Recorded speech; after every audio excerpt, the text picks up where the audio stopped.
Welcome to the Off Balance Podcast, where faith, family, and business collide with your host, Dr. Brooks Deming, Christian life coach, intercessor, and entrepreneur.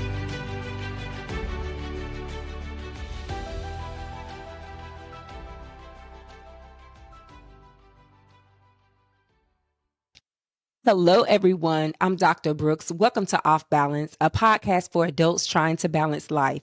Thank you for tuning in each week to learn strategies to help you be the better version of yourself. The sponsor of today's episode is Clothed by J. Christine, a Christian-based clothing store offering quality and affordable clothing for the everyday fashionable conscious woman.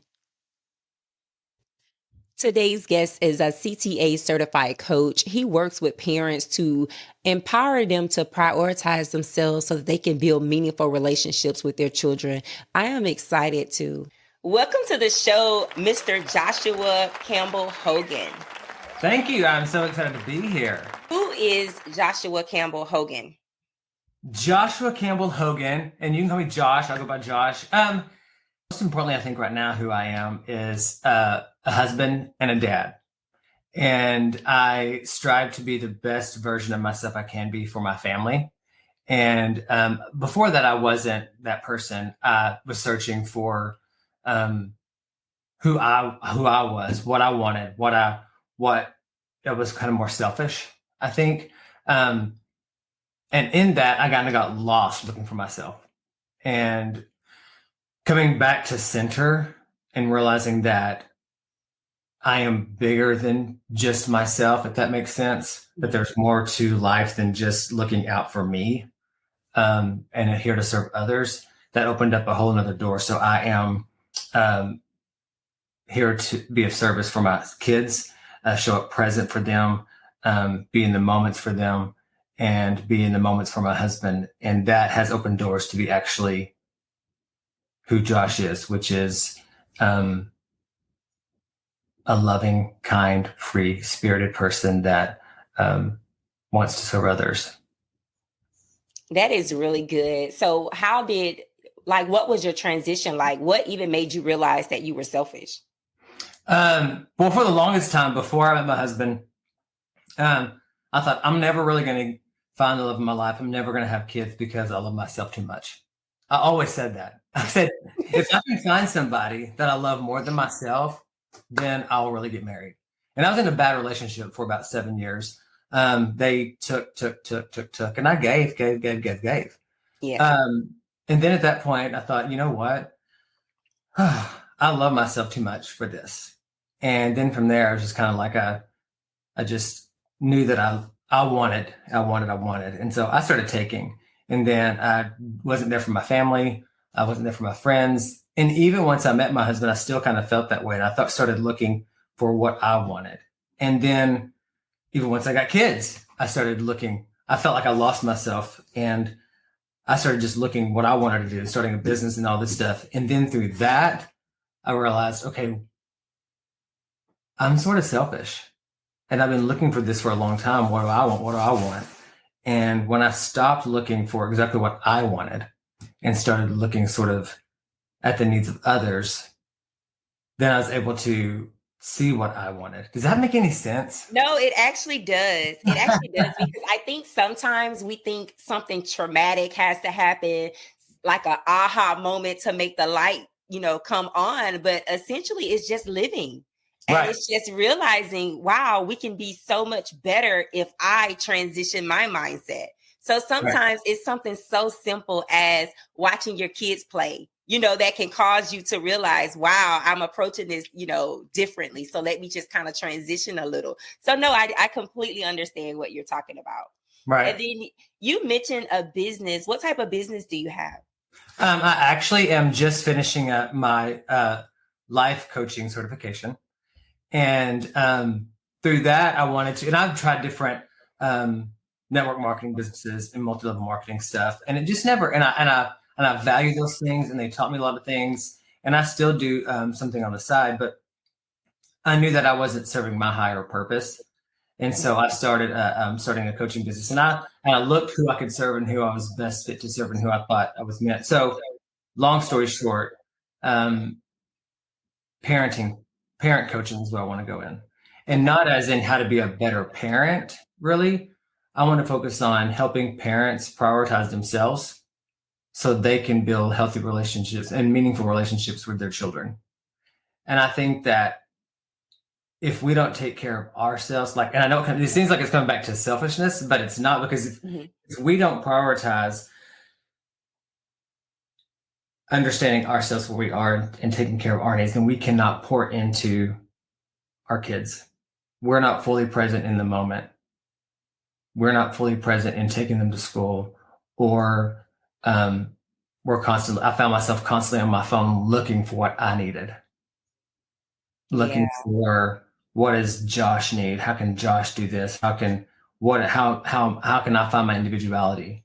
But I wasn't actually taking care of myself. I was looking for ways to fill myself.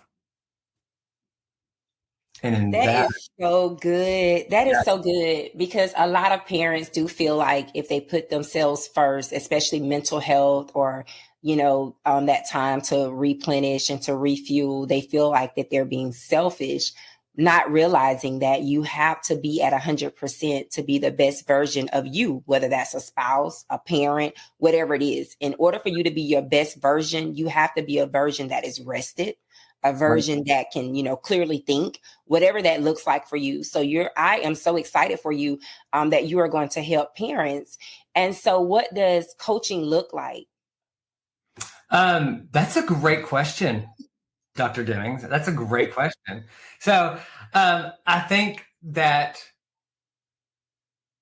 coaching looks like for me is allowing a space for parents to find what self-care looks like for them. Okay. It's an individual thing. Coaching, looks like, for me, it's going to be, I may do some one-on-ones, which is important, but I think more of a group coach setting. That way there's a community of parents that go, oh my God, I am not the only one. Yes. And then from that, people can spark interest and spark conversation around different things. And somebody say, well, I didn't think of that. I didn't think of this. So that's what coaching looks like for me, as a group, a community of like-minded people going through similar things, but not planning out their life or their self-care or their guilty feelings in the same way, but having a path together, knowing that they're not alone, but creating their own their techniques or their whatever it is. And I'm not talking like everybody has to take a vacation from their family. Maybe it's 30 minutes in the morning. Maybe it's 30 minutes during the day. Maybe it's having 15 minutes to cut your toenails by yourself. Yeah. You know what I mean? Whatever that looks like for you, that you have in a group coach setting where you can say, oh my God, I can take 15 minutes just to breathe. That's huge. And you don't have to feel guilty about it. That is very huge. And I'm so excited too, because you are a male. And a lot of the times as a father, fathers are just expected to be, the provider. They're just expected to show up or to discipline.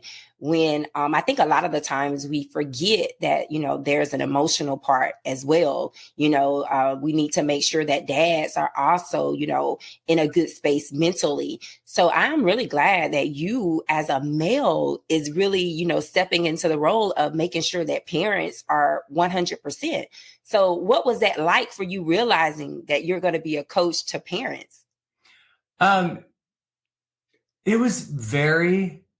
Actually, the first time when I said it, it was like a weight kind of lifted off of me, because I'd searched for where I was supposed to be or who I was supposed to serve. And I went through a lot of different things. It was actually freeing, because for so long, like you said, I felt like, so my husband is the main provider for us. And I felt like I was supposed to match that. I felt like I was supposed to match that financial providing. I felt like I was supposed to, because so long I provided for myself before I met my husband. And when we decided so we have, all of our kids are adopted. So we have a 4-year-old and 2 11-year-olds, a girl, a boy, and a boy. And when we decided to have kids, I decided to stop working and stay at home. And that kind of spiraled me into like, well, what am I supposed to do with my life? I've worked 20 years in the medical field. And how am I supposed to now find out who I am? So that kind of started my search again on who is Josh? How can I fill myself up? So then I thought, I got to provide financially. I've always done that. Where do I fit in? So I thought I had to reframe all of what does it mean? And I'm working on that now. What does it mean to be a man? What does it mean to be a stay-at-home dad and be a man and not be this financial breadwinner, whatever that is, and provide for my family? And so I think that a lot of men struggle with that, to be the emotional provider and the financial provider and love on their kids in the emotional way that they need, and see their dad be able to cry and forgive and mess up, all those things, and it's okay. And I think that if we teach our kids just to push through without taking a break, then what are we teaching our kids? Yeah. Even from a man standpoint, we have to be strong. I said to my son a few months ago, he's 4, I said, listen, big boys don't cry. And I immediately stopped and I said, oh, that's terrible. I don't want to say that. Yeah. Because big boys do cry. I mean, maybe don't cry over certain things because it's silly, but it's okay to cry. What am I teaching my kid as a parent, if I'm emotionally strained, it's okay for me to cry. So I got to teach that to my kids as well as a parent, to have those emotional moments. And that's part of taking care of myself, to know that what am I crying about? What am I emotional about? So that goes back to self-care and knowing who I am emotionally, and then providing that for my kids as well. Yeah, that is really good. Because I remember when I first had my daughter, and I always envied stay-at-home moms, right? So I'm like, I'm going to be a stay-at-home mom. So I left the workforce. Josh, I lasted 7 months. Yeah. And what I realized was I missed the adult interaction. Like, I missed the being able to express myself. I don't think we realize the importance of those outside conversations with other adults. And so my husband is military. So when he would come home, he would be exhausted. And so, but I was so happy to see another adult that as soon as he came home, I just wanted to talk to him. And so it caused a little friction for a while because we didn't know how to communicate, as far as, okay, I'm home all day with the baby. I'm not getting the intellect stimulation that I need.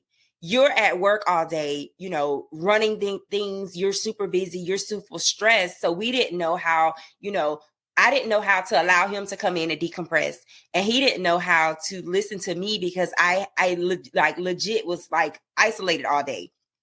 And so the fact that you were able to transition into being a stay-at-home dad, I commend you, because I lasted 7 months and I was like, oh my God, I have to go back to the workplace. And so what I realized was stay-at-home parents, they're like a different caliber, because you really have to be able to maintain the household. You have to be able to make sure that the kids are okay, at the same time making sure that you're okay. And so I commend you for that. So what was it like for you realizing that, one, okay, this is a new experience for you? And so how did you find your grounding with that? Well, it wasn't easy. So I'm glad you commend me for that, and I appreciate that. But that's what led me to here, because it wasn't easy, because that's where I felt like I kind of lost myself. And my husband's like, what is wrong with you? And I was like, I don't know. He's like, why are you so angry and agitated? Why are you so irritated? Why are you so short? And I was like, I don't know. I think it's because I don't know who I am anymore. Because our kids are adopted. So we've had our kids going on 3 years. Mm-hmm. So this is fairly new. Yeah. So we went from 0 kids to 3 in 6 months. And that's a transition in itself. And so our youngest kid, he had developmental therapy, developmental therapy, play therapy, other therapies that he had to go to. So he was in those for three times a week. And so I was busy, and our other kids have, mental health therapy and things like that from the trauma they experienced. And so I was constantly doing therapies and stuff. And that was another reason I stayed at home. Once those tapered off and I was at home 6 hours a day, I was like, this is not what I signed up for. I don't need home 6 hours a day. What am I going to do with my day? I can only fold so many clothes. And we were blessed enough to have somebody clean the house. And then we let them go because I need to clean the house. And I was like, well, I can't clean the house all the time. So I hired them back. And then I let them go again. And then I hired them back and then let them go again. Seriously, this was like a huge process of me trying to figure this stuff out. Yeah. And because if I'm home all day, then I don't need to pay somebody. Right. So it was a big process. And that's what part of the process of like figuring out where I want to be, what I want to do. And then it ended up being in life coaching. And so it wasn't easy. Yeah. And I had to find that place of what is it I want to do? Who is Josh again? And I am a dad and I'm a husband, but I'm also Josh, the server, the giver, but I also need to be poured into. And that's where I found some different coaching groups where I meet with masterminds and different people that are on the same level, because my friends that I had before are not that same person. They're not that group of people that are like, thinking outside the box, so I had to find that. And, but now I found the place where I can pour into others and I'm pouring into myself at the same time. And then I make sure I set my hours. I don't get on my phone. I don't do anything before I take the kids to school, which turned into summer. I do my family time in the morning. Then I make sure that I'm done by a certain time in the afternoon. Then I spend it with my family. So I've had to create that. I've had to find that space, and it took time. So anybody that listens that's a parent or a stay-at-home mom, dad, caretaker, you just have to find that time and that space that's right for you and figure that out. And it takes a process. It's a process. And I found that out. It's just this process. And it was brutal. Yeah. It wasn't easy. There's a lot of trial and error. I wish I had you 17 years ago, because I felt so embarrassed, because I felt like because I didn't want to be in that space that I was a bad parent. Does that make sense? Like I felt like, oh my God, you get to spend all this time with your kid. You should be so happy, but I wasn't. That was when I was at my lowest. And so I felt so embarrassed. I felt ashamed. I felt like I wasn't a good mom because there was no one there to talk about it with. There was no one there to coach me through it, because as parents, we're expected to be these superheroes, and we're expected not to complain. We're expected not to communicate when we're not having a good day, or to communicate when we're upset. Whatever it is, we're expected to shut down those emotions and just be a great parent. So I am so happy. I wish I had a parent coach when I was rearing my daughter, because I can tell you it was days when I was up and down. I had good days, bad days, trials and errors. And so to create a space for parents to be able to come in and be transparent in a judgment-free zone, that is going to be an excellent environment. So when a parent sign up for your coaching, like what would it look like as far as, the actual session? Or is it like individualized in that sense? Or would you guys do like group topics, or what would that look like? Yeah. So it's going to start out with it's going to be a group thing. All the coursework will be the same. Okay. And then from there we will meet, and the first thing they're going to do is do a true self course. There's questions it breaks down, and it breaks down to who they really are. And it gets pretty deep. Yeah. Because if you're not sure who you are, you kind of lost yourself, which is every parent. I mean, maybe not, but it breaks down who they are, who they want to be, what some of their goals are, and then action steps to reach those goals. Because if we have goals, we don't have action steps to reach them, then it's just a goal with a hope, So it breaks those down. And then throughout the different modules that they're in, they will break them down, those their true authentic self, breaks them down even more. We come up with their core values as they are as a parent, as they are as an individual. Sometimes they overlap. And then we talk about their key motivators and what motivates them as a parent. So that'll be kind of individual to them, and they can work on those. And throughout the course, we take action steps to implement that self-care, setting aside that stuff. And then we also want to work on mindset and breaking limiting beliefs. You touched on a lot of it. Mm-hmm. The embarrassment, the shame, the shame. We have to be superheroes, right? We can't communicate. Yeah. We feel the guilt. So we got to break through all of that. Once we get through who our authentic self is, then we have to break down those barriers. And sometimes we'll work on that first, sometimes we'll work on the second. It depends on kind of where the group talk goes. We bust all of that bullshit stuff. Sorry. We bust through all of that stuff. And then and then we talk about how, the oxygen mask metaphor. Put on yourself, we put on somebody else. Take it a step further. If you decide to put all your kids first, all your stuff on the back burner, so the oxygen mask, put it on yourself, and then you're breathing, you put on somebody else. If you don't, then you're not even breathing. If you take care of everybody else first, you're not even breathing. How can you help somebody else breathe if you're not breathing? That is so good. Right? And then I was raised religious. And I had to kind of come back to myself spiritually because I was just told how to believe. But sometimes you got to come back spiritually to what is right for you. So we were taught how God gives us grace, right? Yes. And how we're supposed to give grace to others. But we need to talk about how we can give grace to ourselves. That is so important. Because we're humans too. We deserve grace. We deserve mercy. And we got to be able to give it to ourselves, right? That is so important because I think a lot of the times we don't. We're so hard on free ourselves. to give others. A lot of times we're so free to say, we talk to our friends and say, hey, give yourself some grace here. You're a working mom, you're a working dad, you're doing all you can. We freely give it to other people, but we never give it to ourselves. So let's work through that.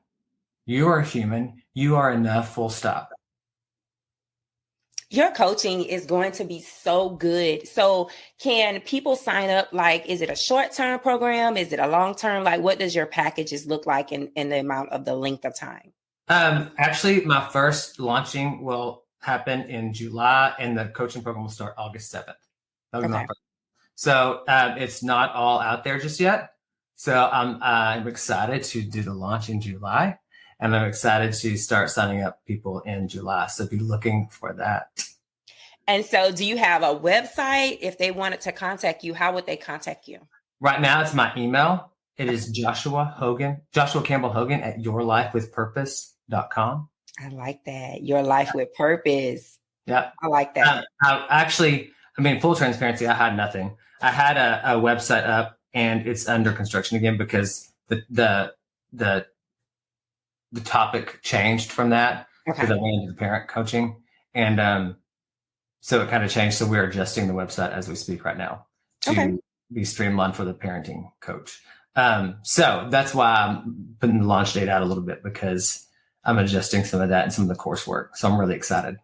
That is so exciting, but that's not a problem because if you are listening and you are interested in working with Josh, please refer to my website and I will make sure that I have his upcoming information as far as his launch. We'll have his promotional stuff on the website as well as his email information. And then we will have a link to his website because as a parent myself, I know the difficulty with trying to have a facade that you're perfect when essentially we're not perfect. None of us is perfect. And so we don't have to have the stress of trying to be perfect. If you have an environment that you can go to, and this coaching is going to be an environment where you can go to and be transparent, that is definitely an environment that you want to be in. Because a lot of the times, even when we confide in our friends, it's a little judgment there sometimes, especially if they look at who you show up as, when you go to work or who you show up as in other areas of your life. They may judge you because they feel like, well, you give all of this over here. Why can't you do it in this,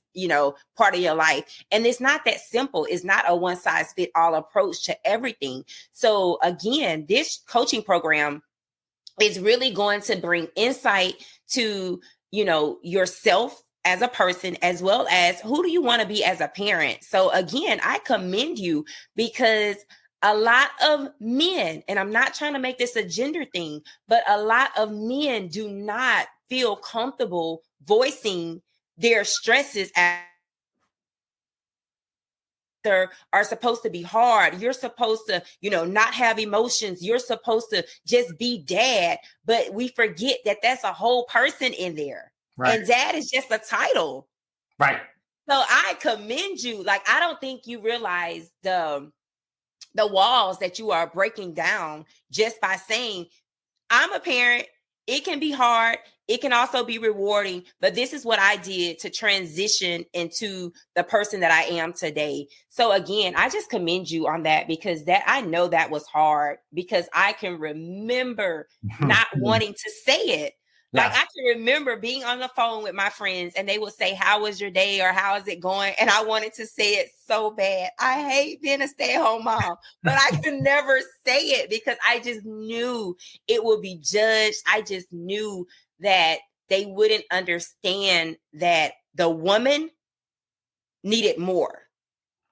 You get what I'm saying? Like, I can be like, I'm different. Right. I have to be a wife. I have to be a mother, but I'm at the core heart of who I am is a woman. And I have to stimulate those things that make me Brooks. So I am so glad. Oh my God. Yeah. That they're going to go through like who they are, their core values, their parenting core values. And what made you even to think about parenting core values? Because as you were saying that, I'm like, do I have core values as a parent? Well, my God. That's something that happened because I was going through something and I did the authentic thing myself. And it said, what are your core values? And it's like, just like you said, I was like, I don't know. Let me think. And so I did this thing that kind of brought me through this core value thing. And so that's what I'm going to do in my coursework is break down their core values. And, mine are curiosity, self-expression, variety, ability. Those are my core values. And I was like, that's exactly me. And I love that. So good. And I love that people can find that, and it really speaks to who I am, and it'll speak to who they are. Then they can say, okay, this is what I know to be true of myself. And then we can work from there. That is so good. And then you said that the core values of yourself and your parenting core values, they may overlap. And now that you say that, I can see that happening, because there's some things that I believe that I want my daughter to kind of believe. Like, I want her to be a person that has integrity. I want her to be a person that shows compassion for others. I want her to be a person that's accepting and that don't, count people out because of maybe, where they live or whatever the case is. Like, I want her to be open to love people. And so that is interesting that they could possibly overlap. But then there's some parts of me, I'm like, I don't want her to have nothing. Like, no, I want her to be able to communicate, because when I grew up, if we expressed ourselves, that was considered talking back, or that was considered being disrespectful. So the way that I raised her was, I wanted her to be able to say, I'm upset. This is why I'm upset. You and dad did X, Y, and Z, just for her to be able to develop those communication skills. So I just never, like, this is the first time that I thought about my personal core values and having parenting core values. Like, I never really thought about it like that. So that's an aha moment for me that, wow, I'm like, I guess I do have parenting core values. That's really interesting. Yeah, because there's sometimes I'll say things that were just ingrained in me from my parents. And I've had to learn not to blame them and take ownership and 100% responsibility for my life. I've had to journal a lot about it, like not blaming my parents for certain things. And so there's certain things that I say to my kids, like, eat all of your food on your plate. And I had to rewire my brain, like, why do I say that? Is that important? Do I have a redo and say, okay, you don't have to eat all the things on your plate? So I had to work through some of that stuff. And that's a parenting core value that I've had to change. Like, we don't have to eat all of our foods on our plate, but we come up with something where we don't just give them what they want. Yeah. We had to come through an agreement, like, we're going to change the menu for this for a reason, and not just make them eat on their plate. Maybe they're really full, and that's okay. You're going to sit here until you eat it all, go to bed hungry? What? That was a lot of trauma. Like, I don't think, and we can't really blame, because a lot of the times we do what we have the capacity to do. And so a lot of the parenting skills that a lot of us have is passed on. And so basically we just have to be able to identify, okay, this wasn't quite working, so let me kind of transition that. So that's really good that you said that. So is your program for like expecting parents, or do they already have to be a parent? Could it be for parents that's maybe waiting on adoptions, foster parents? Like, what is your I think that another good question. I think that it's for all parents. I think that that'll be an individual basis whenever they come to me and we discuss where they are, Okay. and what they're going through and what their goals are. Okay. Yeah. I don't want to, obviously we know that we can't serve everybody. Mm-hmm. And I just think it depends on when we talk to them, when they contact me, let's dig in and see where they are and what they want. And then we can go from there. That is really good, because I know someone's probably listening like, well, I'm pregnant. Can I join in? Because I would like to get the experience now, or, we're considering adopting or whatever the case is. Right.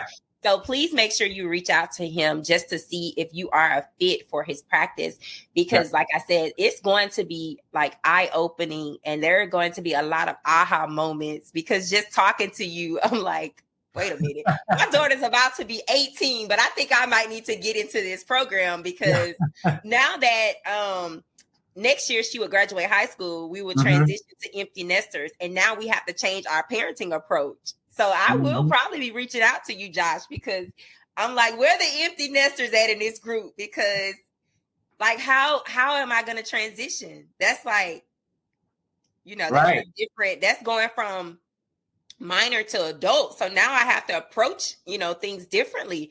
So that's going to be that's another pivotal moment in my life. Like now it can I know I don't want to go from the moms that are say we're best friends. No, we're not best friends, but I need to, respect you as the adult that you're transitioning in. And now I have to figure out, where do I fit in her life? Right. So I will probably be reaching out to you, because that is going to be interesting. And it's kind of scary, to think, wow, my daughter is about to graduate high school and go off to college, and now my roles will change in her life. So. Right. It's that part of where you're going, okay, I have to let go of this and this and this, but I still have to parent in this. Yeah. And that's a hard transition. The letting go of that other stuff where you are in control of certain things, you're gonna have to let go of that control. And that is not gonna be easy, but you're gonna have to examine all that stuff and what's important to let go of, because she's gonna have to spread those wings a little bit. And that's not easy as a parent.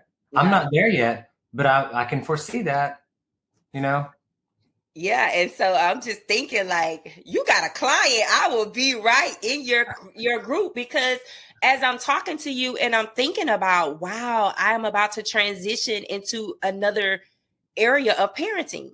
Right. Because I can remember, when she went to kindergarten, and I was like so excited. And then, she went to middle school, and that was another emotional part for me. And then high school. And now it's like, wow, my daughter's about to graduate high school.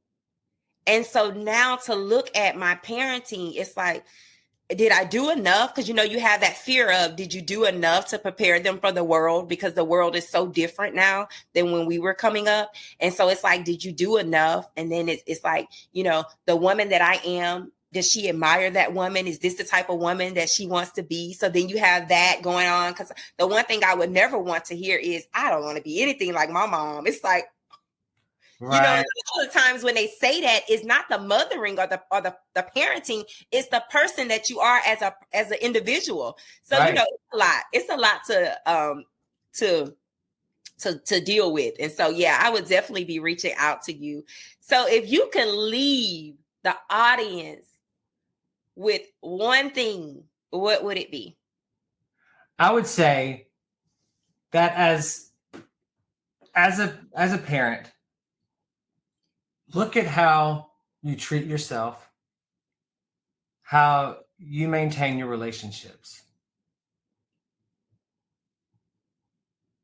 That's your kids are watching, because coming from a parenting coach, your kids are watching how you speak to yourself, how you treat yourself, and how you respect your relationships. They're watching, and that's what you're teaching them.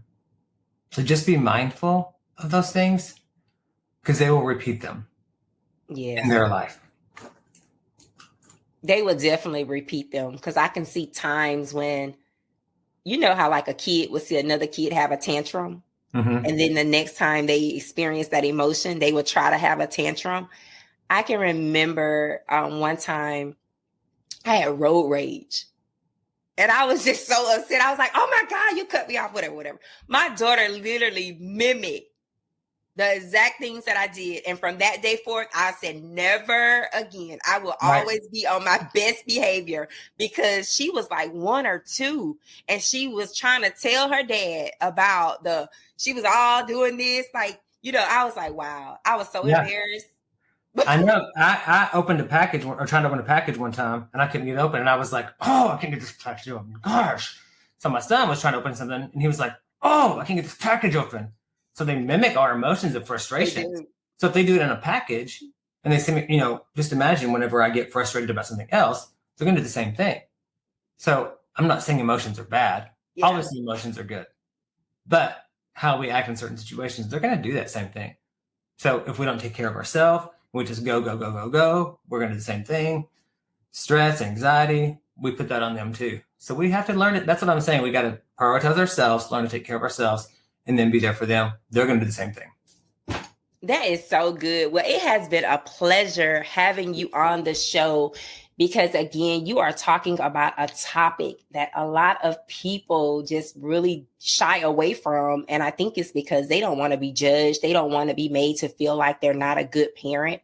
Right. And then when you think about a good parent, whose standard is that? You get what I'm saying? Like, it's so many things that goes into parenting. Right. So again, I am just so excited for your future clients, those that are going to work with you, because you have a solid program here, and you are really going to break down barriers, especially for men that are dads who are just, they can't. I know that's not something that they're talking about when they go bowling with their friends or when they go to hang out. They're not saying, hey, I just feel so overwhelmed. So right, they want to. I know. They need to, but they're afraid. But if we can have somebody stand and let's say, listen, I heard this one thing, and then they'll open up. Yeah. And one other thing you may mention real quick is that people are afraid of being judged. We're all being judged about something.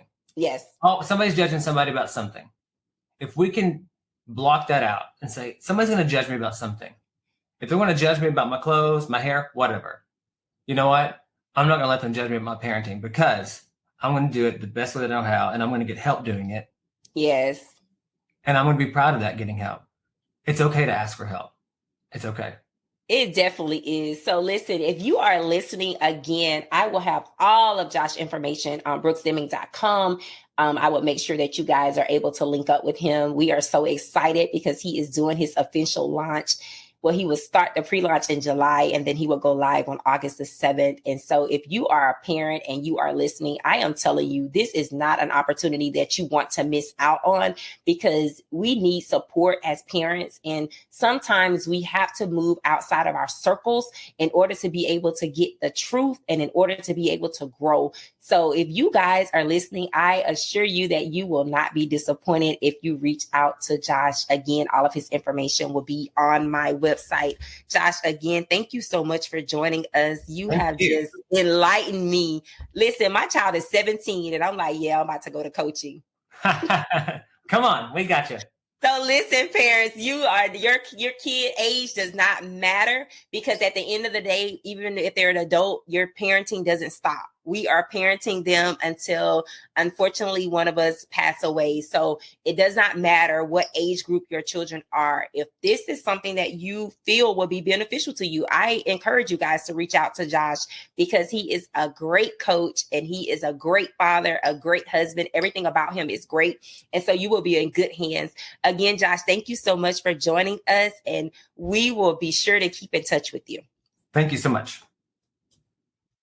This concludes today's episode. Thank you for tuning in. I hope the information presented adds value to your life. Be sure to follow me on Instagram, Facebook, and YouTube at Brooks Deming. The sponsor of today's episode was Clothed by J. Christine, a Christian clothing store offering quality and affordable clothing for the everyday fashionable conscious woman. To learn more about today's guest, visit brooksdeming.com. Until next time, be resilient. Thanks for joining. Please rate this episode and share this podcast with your family and friends. To learn more about your host, visit www.brooksdeming.com.